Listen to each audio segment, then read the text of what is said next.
Hello, everyone, and welcome to ES 215 and 215 Lab, Mapping in the 21st Century. I am just recording this video to kind of introduce you to the course, walk you through how I've structured our Moodle modules for you all during this course, give you a little bit of introduction to myself too, just so you know that there's a real person behind all of this.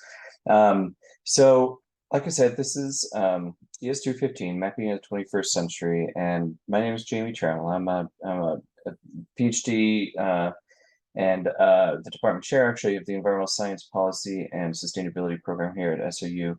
I've been doing GIS and mapping for the better part of maybe even 22 years now.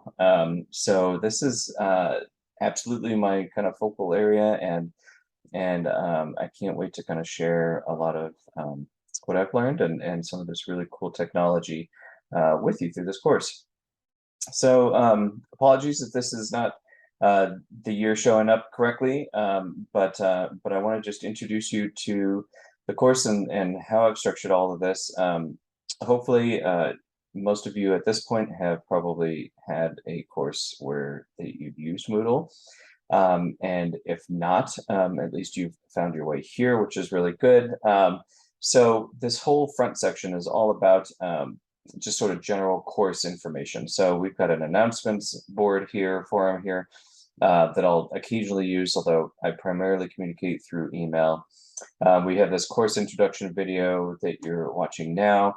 And we've got things like an introduction to me, I'll show you in just a second, the syllabus, university policies, our textbook for the class, a Q&A forum, and then a couple of other long assignments, a Maps in Society forum I'm going to talk to you about just in a moment, and then our kind of term long or class long story map project, as well as a whole bunch of helpful resources that hopefully will be really useful to you. A couple from, these first three are actually from ESRI, the Environmental Systems Research Institute, the creators of most of what we all consider to be sort of desktop maps and online maps, GIS. They are the company producing ArcGIS, which is what we're using for this class. So the first three are kind of resources about the story maps, which again relates to your term project. So you can kind of see really cool examples. There's some good resources on it. You've got the general ArcGIS online help, and then I've got a couple of helps that I've made for you. So the first is how to sign on to ArcGIS Online. This is going to be pretty essential given that all of our labs will be using ArcGIS Online. So you'll want to make sure you know how to sign on properly so that you get access to all the lab information and data.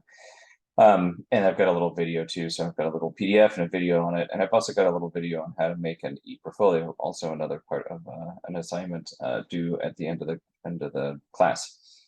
So that's sort of this first entry part, and so first I'll just do a quick geographical introduction to me, and I really encourage you to kind of go and explore this at your own pace.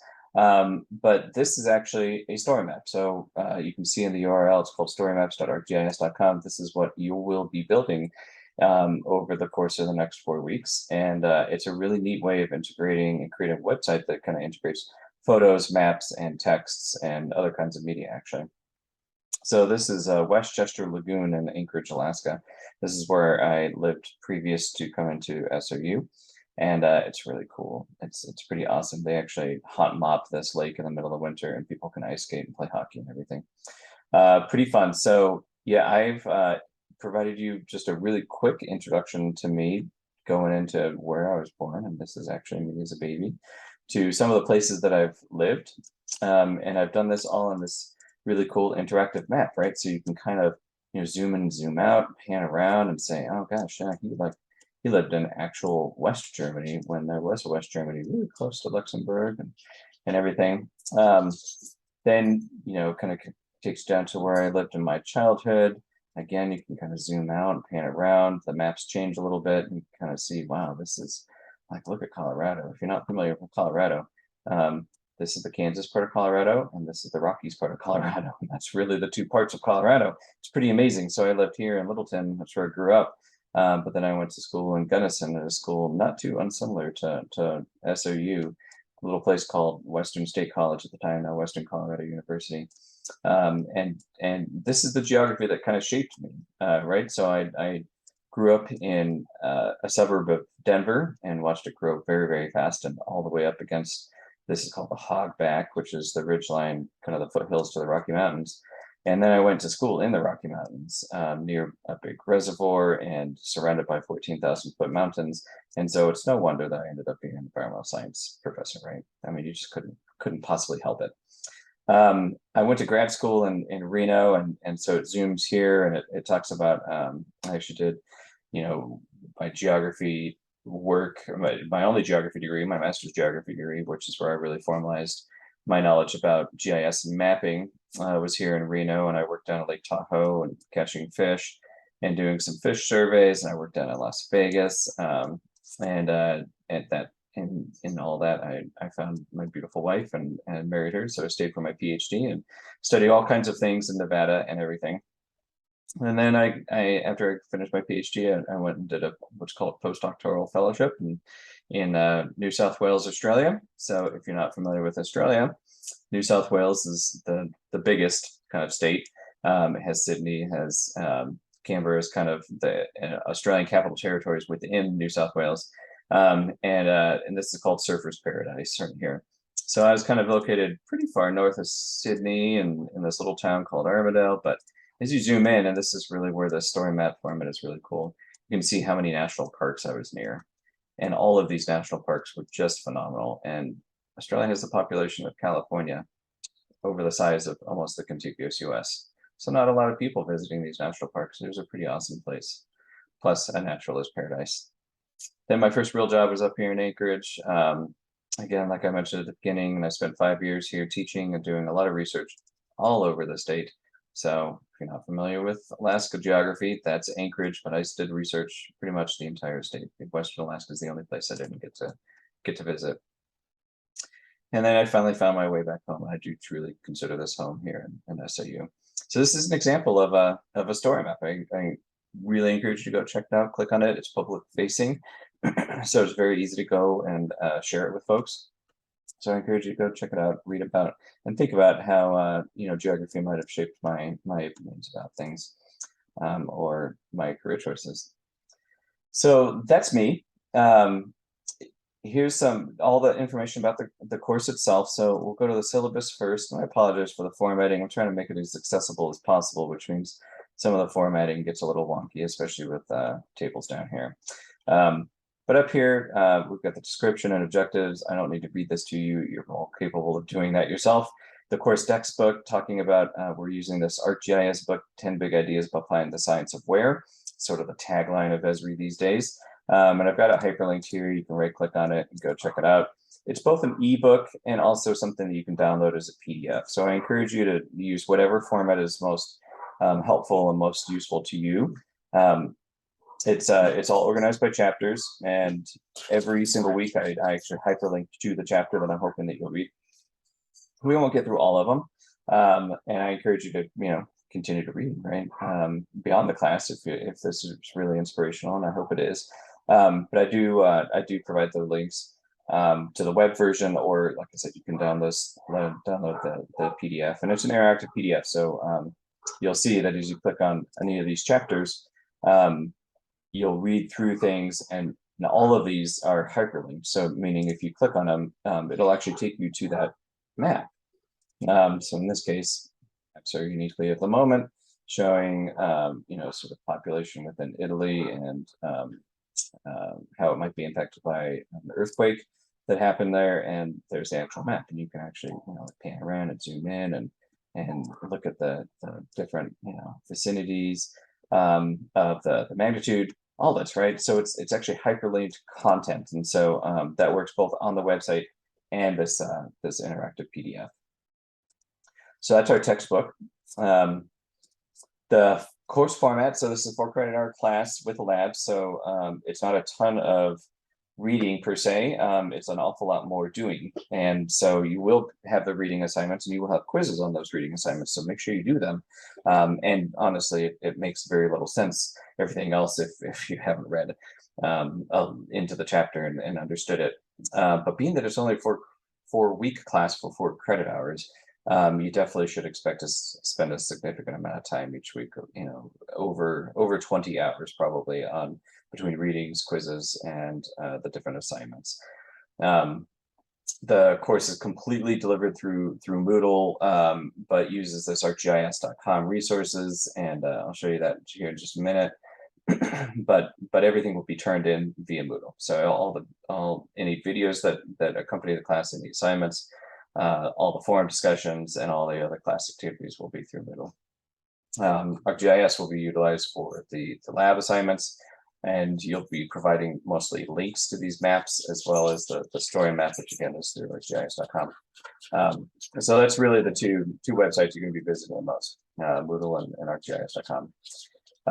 There are just a tiny caveat with the computing requirements. So this uses an awful lot of technology, but luckily it's all web-based technology. So you don't have to go and get a really fancy computer or work in a stuffy computer lab. You can actually use all of this right on your own device. However, I do strongly encourage, if at all possible, that you do this on a real desktop or laptop computer. No iPads, tablets, or phones. It's going to be really, really difficult to use. If that's the absolute only device that you have access to ever, then please contact me and let me know. It's just going to be really difficult to do a lot of the tasks with a touchscreen only kind of interface. So a laptop or a desktop, all the computers that the university has, if you happen to be in town, are all available and would work for this. And luckily, both Windows and Mac platforms work well, because it's all using just a web browser. The only caveat is that I do encourage you to have some free space available on your hard drive. If you're using school, university computers, you've got Box as a storage mechanism. And the only reason I say and I suggest that you have this storage is because you'll find that you'll actually, and in some cases, want to download some data and use it in your assignments, or especially in your story map. And so just have something available. And it doesn't even need to be on your hard drive per se. It could be on a thumb drive, one of those full USB memory sticks. That would work too. But just have it just in case. There's an awful lot, and I mean more every single day, of data available online. But it's nice to have that flexibility to, if you just have to download it, then to have the space for it. Additionally, the one other caveat I'll say about computing requirements is that I do want you to use either Google Chrome or Mozilla Firefox. Microsoft Edge will simply not work. It just doesn't work well with this platform. It actually doesn't work well with a lot of things, so I generally don't recommend it. But it absolutely won't work with most of ArcGIS.com. So please make sure that if that's the only web browser you have, go and download, it's for free, Google Chrome or Mozilla Firefox. There's a number of other ones too. Safari is like 50-50. I will honestly say, so if you're a Mac user and you're only using Safari, I highly recommend still downloading Google Chrome or Firefox. Chances are you won't run into too many problems, but I would hate to be, that to be the thing that trips you up. So that's it for requirements, and that's the kind of the course format. Here's how I structured the class and the grade. So I'm a learn by doing kind of person. That's how I teach very much. So over a third of your grade is based on lab exercises. So you're going to have 2 to 3 lab exercises that you need to complete every single week. Again, it's a compressed time frame, right? So think of a regular science lab course where you have a lab every single week for 10 weeks. We're just compressing that a lot. So 2 to 3 labs every single week, or 35% of your grade.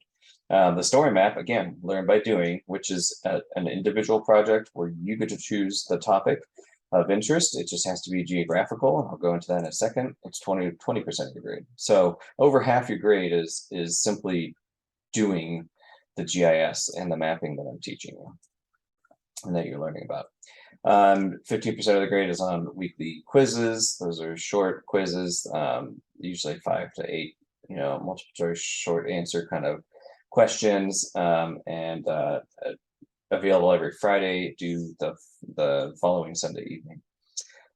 We have a Maps and Society forum. I'll show you that in a moment, but that's really your chance to just say, kind of take that time to go out and look for evidence of just how gosh darn proliferant maps are in today's society, and you'll be coming at it with a new lens and realizing just how maps are used. And so there's two parts to that assignment, and I'll share that in a second.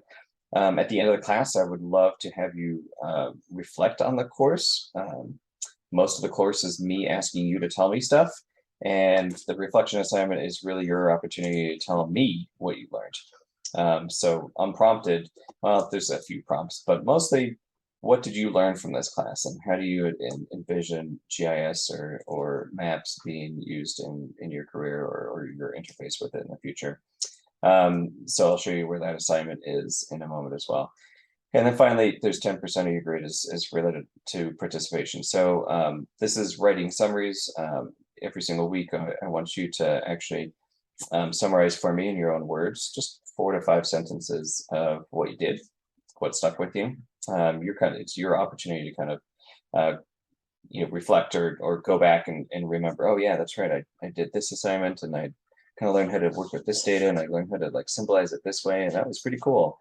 So those kind of that kind of a level of summary, because it's really easy actually in computer programs in general, and even in science in general, to sort of just follow the protocol or follow the recipe of the assignment. Just click here, do this, click here, do that, and whatever, and then at the end not really realize what you did. So this is your chance to kind of go back and say, oh yeah, that's right, that's why I added this, and this is why we put it here and did this way.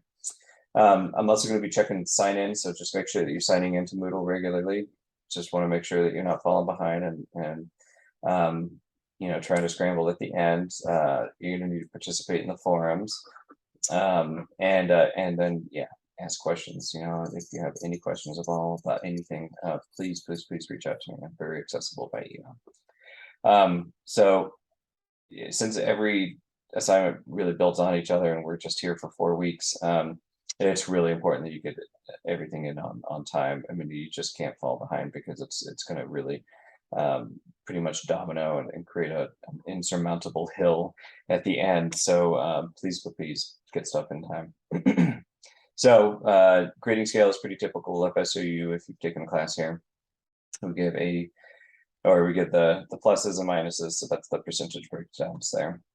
I have a tentative schedule of readings assignments. I say tentative only because every now and again there's this really cool event that happens, and like Esri, the software company will push out a massive open online course, or a MOOC of some sort that just tailors really well, and so sometimes I modify and have you work through those kind of stuff. But this is pretty much what you can expect to be working through. So we got the weeks broken out in bold, including the readings, and then in italics, it's just the week that it's for. The goal, what I think the goal is for the week, and you can tell me how well we met that goal in those weekly summaries, and then the lab assignments.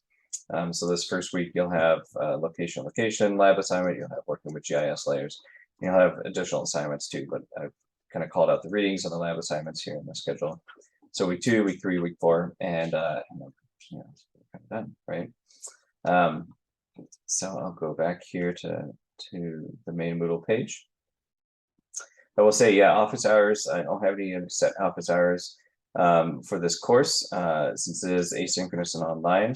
I am basically ad hoc. When necessary, I'm happy to set up a Zoom. So just drop me an email or get on Google Chat and let me know that you'd like to set up a time. I'm also on Navigate, so you can schedule through Navigate, and just let me know and we can set up a Zoom, no problem. Okay, so that's course syllabus.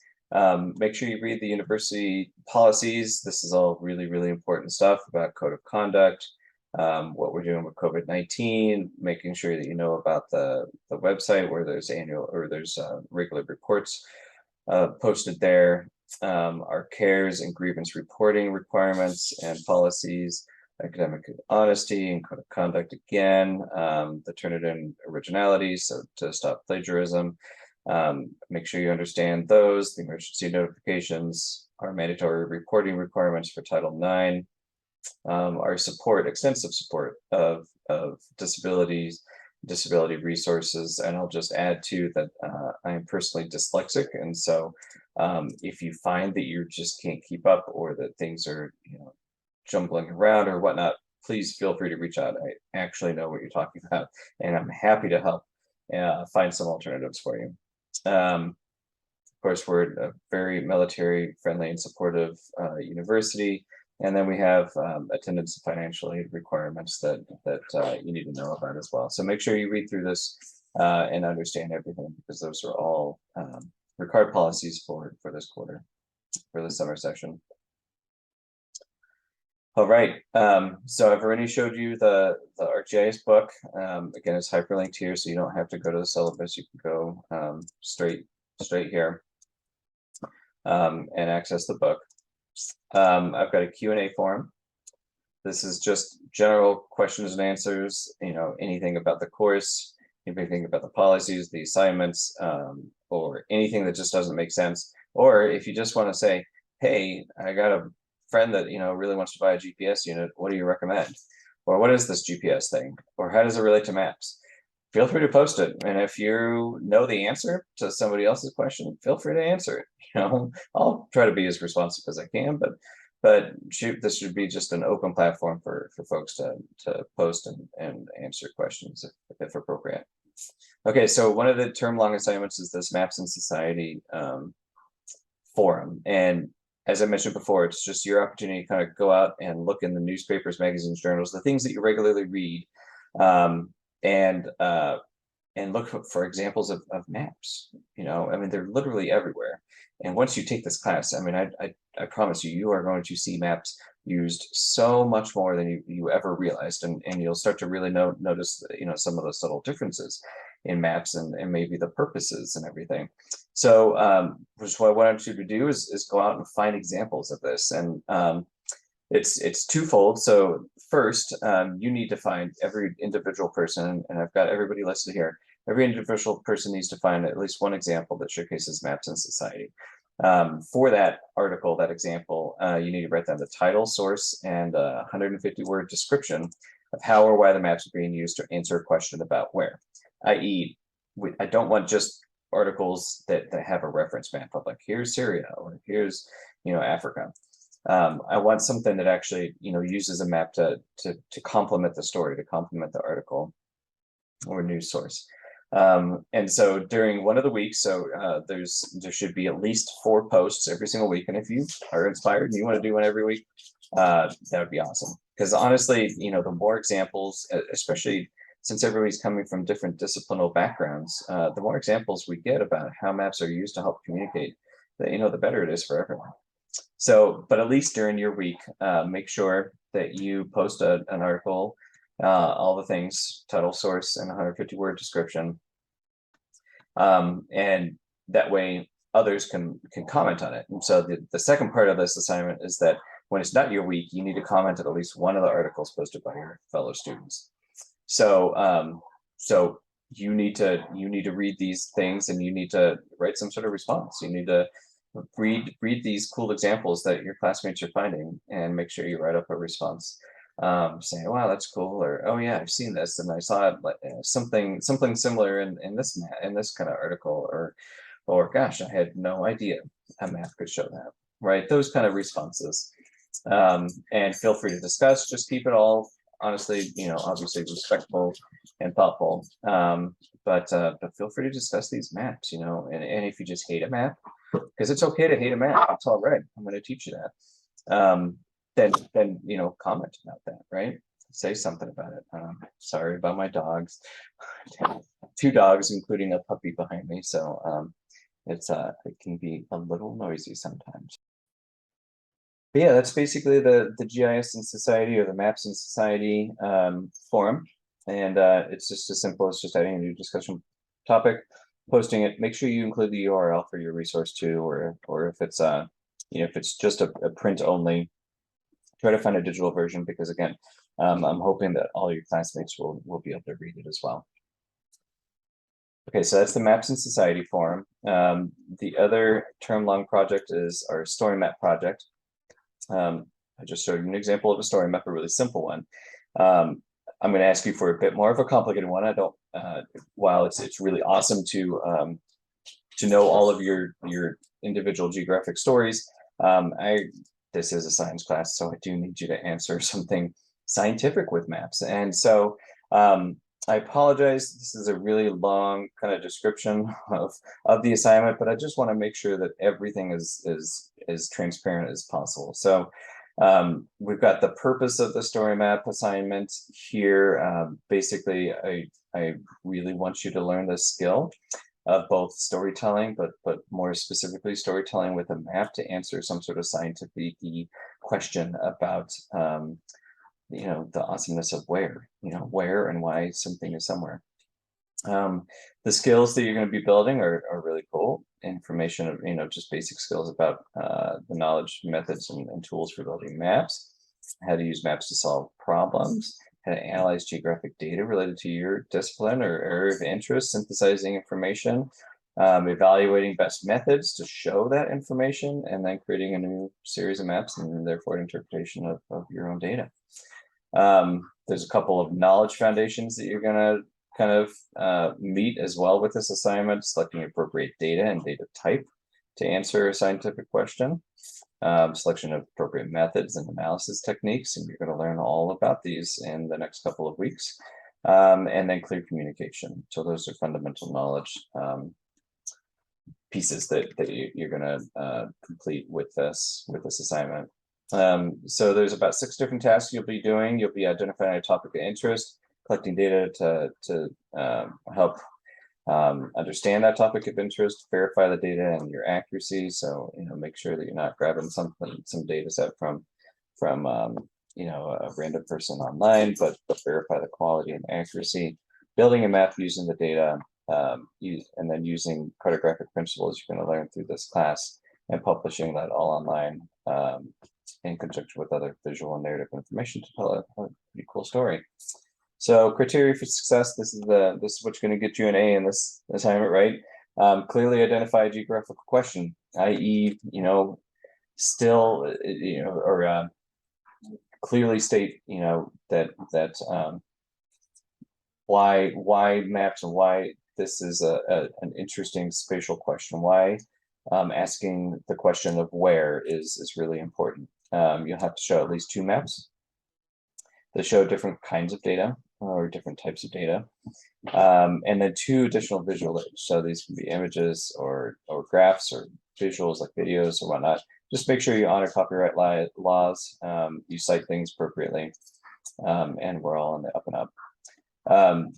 This will include a written narrative that kind of walks you through the question, and it should be clearly written, minimal jargon, and that because I'm not an expert in any of your disciplines for the most part, so minimal jargon, and then at least 2 references that are linked at the bottom. I would love also to have you tell me if you're okay with sharing out your story map later on. Sorry, that's my dog again. Sharing your story map with other students now and in the future. I'd love having these examples of really, really good story maps, and I've linked a couple of them on the Moodle site for you already, just to inspire students in the future. So professional examples can be found here. This is also on the main part of the Moodle site. You can kind of see here, there's a whole gallery of different story maps that, largely professionals have made. It's really amazing how well done some of these can be. We'll just click on this one, for example. This is an example of story map, obviously dealing with wildfires. Here's some images. There's a lot of cool built-in functionality where you can kind of do these sidebars that allow you to kind of flip through different images. But then of course it's a map. It's a story map. It's got the ability to kind of zoom in and zoom out and navigate around. But you can set these zoom areas. You can kind of talk about, all of this new information shows up as you scroll down. It's just a really, really, really cool platform.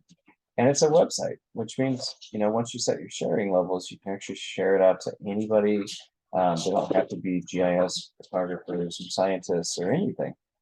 This is just a very intuitive way to interact with information. So I provide that link for you. There's this one up too. And I've given you a couple of links to previous story maps that students have done, so student-oriented ones. And I, love these things because this is called the Cascade format. They've largely, unfortunately, done away with this, but you can still replicate it in the newer formats.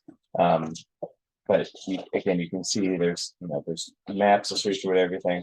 You can do these really cool widgets. I'm going to get down to it that show the swiping. So this is the story about a creek in Anchorage that was literally built over and bulldozed. So just gives you an example of what could be done. Those were group story maps. So don't feel like you have to replicate that level or that amount of content, but certainly hopefully gives you some inspiration.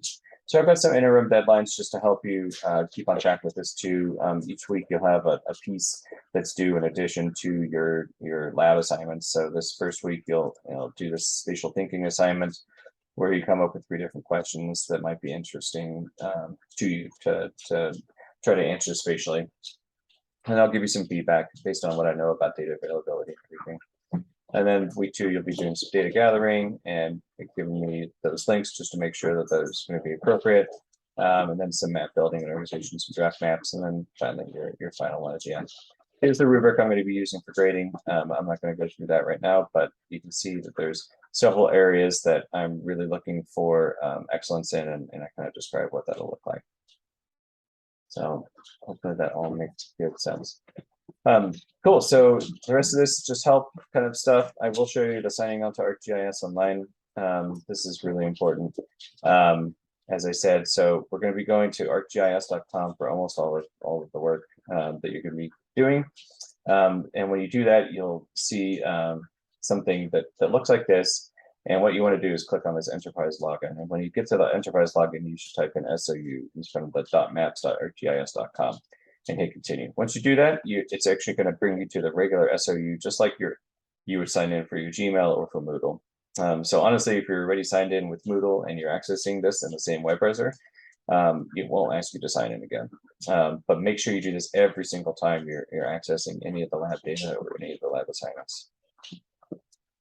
So that's how to sign into it. And then if you've never done an ePortfolio with Google Sites, I really recommend you go and watch this video. That's how you'll need to develop your ePortfolio at the end of the course. So just want to give you a quick rundown of what each week is going to look like. I'm just showing you week 1 for now. Every single week I have an overview where it's just kind of, a little statement about this week and, my hopes for the week. There's going to be a little description of what assignments you can expect for the week. And then a little inspirational, like, hey, this is what you're going to be doing this week. All learning about the age and the amazing age of digital mapping in this first week. So that'll be a good sort of summary of what to expect for the week, and just a reminder of what to do. So here, every single week will be organized this way: readings and other resources. So make sure you make through all of the things that I've posted here. Some of them are going to be links to YouTube videos. I'm going to paste an Esri video, right? Some of them are going to be, this is just the link to the ArcGIS book, the chapter 1, ArcGIS book, and some of them are just going to be, a website. Actually, I think this one's a video as well. But anyway, so make sure you do those readings and other resources for sure. And then you're going to have the lab assignments and things to turn in. So again, just make sure you've checked all these off by the end of the week. So this first week, I actually would love to get to know you a little bit. So I'm asking you to do this getting to know you survey. It's built on Survey 123, another ArcGIS product, something you're going to be learning about in week 4. It's really easy. So enter in your name, what your class standing is, what your declared major is, or if you've got dual majors, go ahead and type it in there. And then mark where you consider hometown. And this is a tricky question for some. So feel free to mark whatever you consider your most impressionable area, or the area that you think most represents where you come from. And then if you have some goals for the class, I would love to hear this. I fully appreciate and understand that most of you are taking it probably because it's a lab science and it helps fulfill a general education requirement. But if there's anything else that you're interested in, please let me know, because I'd love to cater or at least touch base with you on it. Because there's, as you'll see, you'll learn really quickly. We're just barely going to scratch the surface of what GIS maps can do for folks. So I'm asking you to fill that out this first week, and then I'll publish out the results from the survey on week 2, so everybody can kind of see just where everyone's from. And you don't have to get super detailed information. City's totally fine. It'd be great to see where everybody's from.